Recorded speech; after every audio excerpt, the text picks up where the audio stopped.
Now let's talk about the overall commercial market, because as we know, we've been hearing stories about how the commercial market has really tanked, or is about to tank.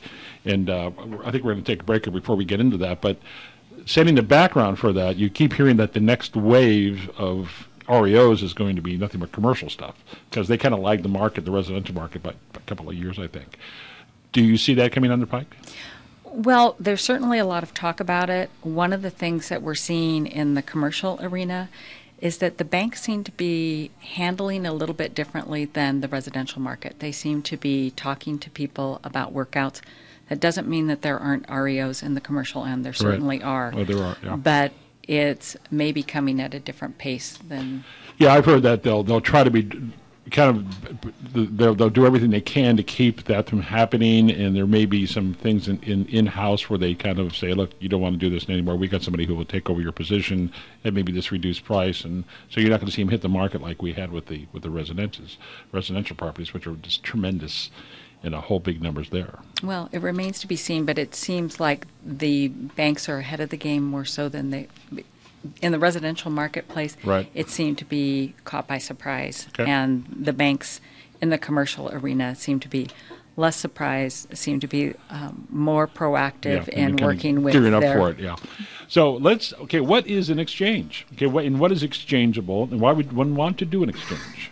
Well, I'm going to work it backwards. Okay. I'm going to tell you why somebody would want to exchange. All right. And that is when people own investment real estate or real estate that they use in their trade or business, if they just go to sell that property, they are going to have to pay capital gains tax. And the capital gains tax in the state of California right now is about 25%. It's 15% for the federal government and 9.55% for the state. So if somebody has $100,000 worth of gain, they're looking at paying the government about $25,000. Ouch. So it can be very expensive. Yeah.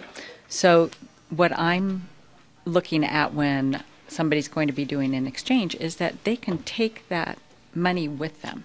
I look at it like an interest-free loan from the government that they get to pay back when they feel like they want to pay it back. Right. So instead of paying $25,000 to the government, they keep that. They use it to leverage into bigger, better real estate. So it's wonderful for wealth building. It's a good vehicle for people to do planning for retirement, etc. It's got a lot of value from that standpoint. Yeah, and so most people, when we used to do like exchanges years ago, where we had to balance this and balance that and all that kind of stuff, because they had to be simultaneous and all these kind of things. So that's all different now. So now one can do what they call a delayed exchange. And so what does that really mean? Well, with a delayed exchange, what it means is that you can sell real estate like you normally would, right, without having to have in place a bunch of ducks, right, a bunch of properties that right, you need to buy at the same time. So somebody can sell a piece of property structured as an exchange. They have a period of time to identify properties that they actually would like to buy, and right, then they have a certain period of time where they can actually complete the acquisition of the properties that they identify. All right, so now we're talking about the mechanics of an exchange. And so what specifically are the mechanics of an exchange? The mechanics of an exchange, for somebody to qualify to fully defer their capital gains tax, is they need to be selling a property that they hold for investment purposes or right, for use in their trade or business, right, and they need to buy a property that they intend to hold for investment purposes or productive use in a trade or business. And that's a like-kind standard. Okay. So you hear these called like-kind exchanges right, sometimes, and that's what that means. So like-kind doesn't necessarily mean an apartment building for an apartment building. It could be a property held for an investment. It could be a commercial property. It could be a rental property. It could be a single family that's a rental property. It could be I guess they were even allowing tenants in common at one time. They still allow that? At this moment in time, yes, they still. At this moment in time, which is that's always something to be aware of when you talk about tax law. But so there's anything; those all can be used to exchange. Correct. So somebody could take an apartment building that they've owned for years and say, I'm going to exchange that into 20 single-family houses. Yes, and we're seeing more of that right now. Yeah, because they would do that for tax purposes, because they could maybe spin off one of those houses per year and almost do like what they call installment reporting for the IRS. So, so almost anything is really exchangeable. So, but how does it work? So I have a property, and I have a property I'm selling. That's the property that I want to exchange. And say, and we're not going to use any numbers, but I want to go out and find something else. Now, I get an offer on that property. Right now, how does it work? If I close that escrow on the property I'm selling to exchange, what are the timelines? Well, first off, because it's not like regular selling a house. No, it's not. What's really important is that the exchange be structured prior to the close of escrow. Right. That's really important. And once escrow closes, that's when the timeline starts.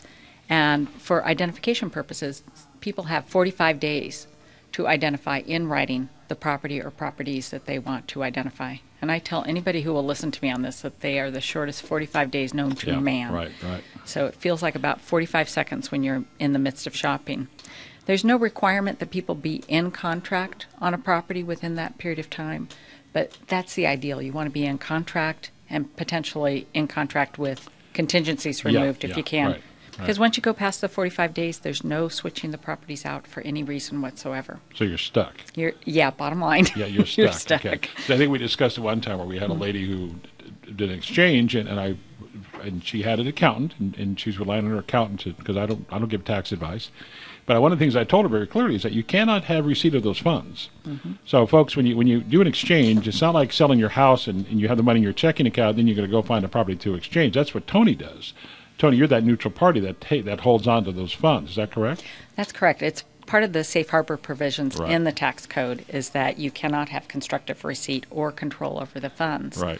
So the money comes to us, and we insulate the exchanger from the funds. Yeah, well, this lady had the money in her checking account. And she goes, well, I'm going to go down and write a check. I go, you're going to what? And that totally blew her exchange. And they still did it. But, if you ever got audited, you're dead meat. Exactly. You can do anything that you choose, and as long as you're not audited, you can get away with it. It doesn't mean that it would ever survive an audit. Yes, exactly. Mm-hmm. The IRS comes a knocking. You better be prepared. Mm-hmm. So that you cannot receive those funds. Okay, and then we have how much time to complete the exchange though? That again starts from the date that you close escrow on the property that you're selling, and you've got a total of 180 days to actually complete the exchange. Right. And there are times of the year that could be shortened. Right. But there are methods to make sure that you and that has to do with can that have that. has to do with the IRS filings and all that stuff. Correct. Your taxes. Yeah.